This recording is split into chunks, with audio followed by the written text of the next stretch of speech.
Hello viewers, আসসালামু আলাইকুম। Welcome back to my miracle kitchen.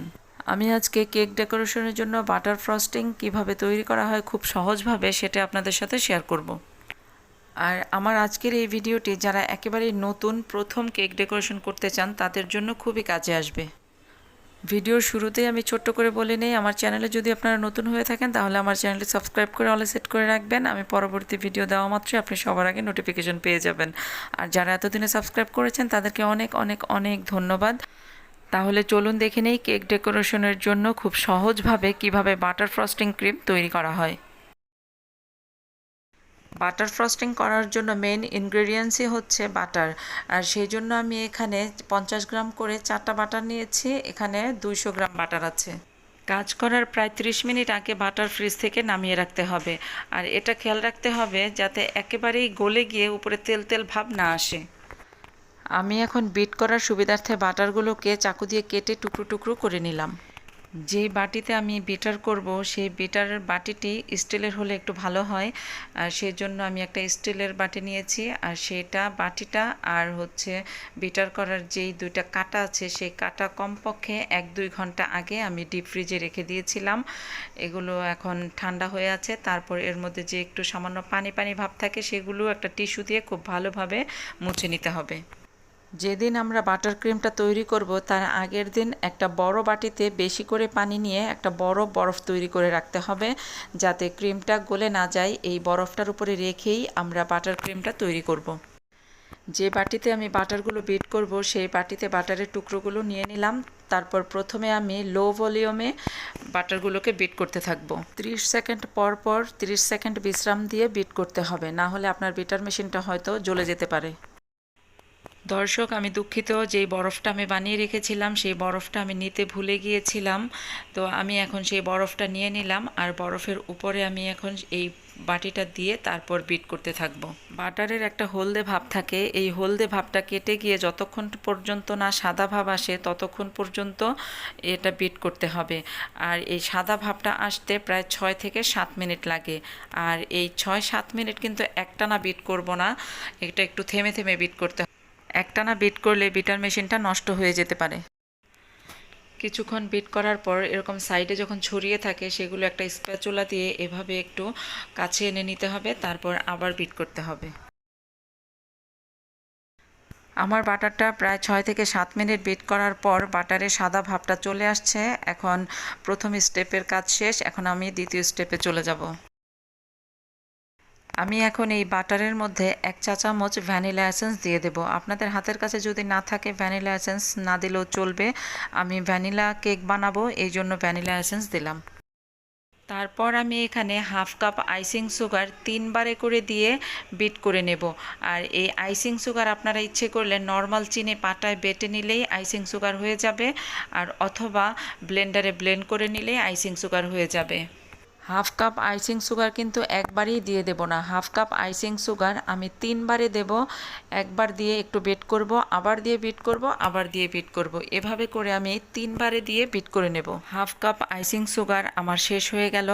তারপর আমি আরও 4/1 কাপ আইসিং সুগার রেখেছি, সেটা এখন আলাদাভাবে আবার দেব। হাফ কাপ লিকুইড দুধ লাগবে আমাদের, সেই দুধটা আমি ফ্রিজে রেখে ঠান্ডা করে রেখেছিলাম। এটা মনে রাখবেন, দুধটা কিন্তু অবশ্যই ঠান্ডা করে রাখতে হবে।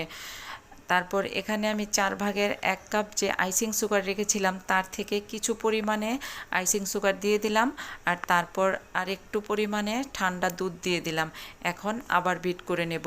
এই হাফ কাপ দুধ আর 4/1 কাপ আইসিং সুগার এটাও আমি 2 থেকে 3 বারে অল্প অল্প করে দিয়ে বিট করে নেব। তারপর সামান্য দুধ থেকে যাবে, সেই দুধটা সবার শেষে দিয়ে বিট করে নেব। আবারও একটু আইসিং সুগার আর একটু লিকুইড দুধ দিয়ে দিলাম, তারপর আবার কিছুক্ষণ বিট করে নেব।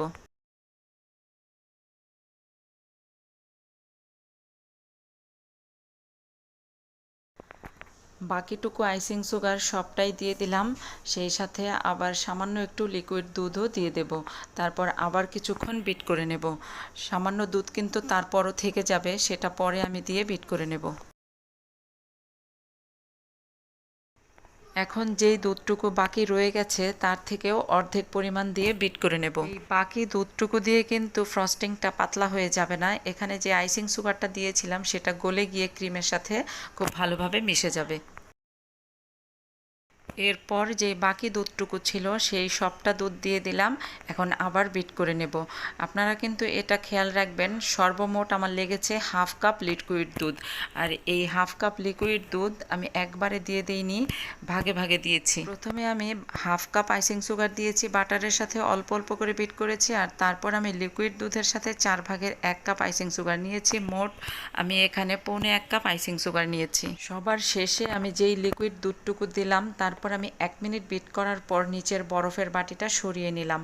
তারপর আমি এখানে প্রায় আরও 1 থেকে 2 মিনিট বিট করে নেব। সবশেষে আমি আরও 2 মিনিট বিট করার পর বাটার ফ্রস্টিংটা আমার সম্পূর্ণ রেডি হয়ে গেছে। আপনারা দেখলেই বুঝতে পারবেন যে কখন রেডি হয়ে যাবে।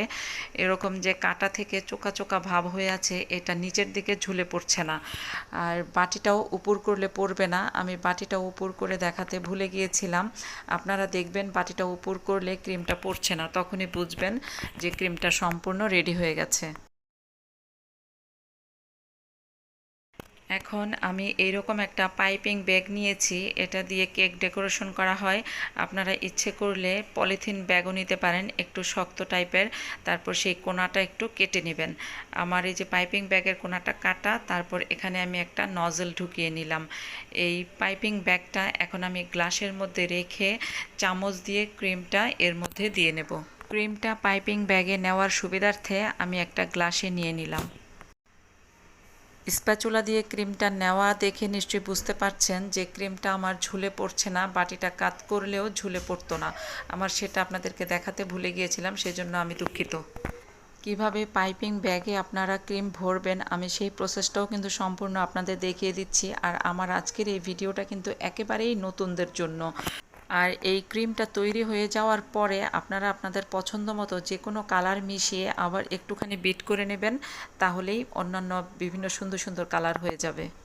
আমি আশা করি আমার এই ভিডিওটি আপনাদের সবার কাছে খুব ভালো লেগেছে, আর ভালো লেগে থাকলে অবশ্যই একটা লাইক দিবেন, ফ্রেন্ডস অ্যান্ড ফ্যামিলিতে শেয়ার করে দিবেন।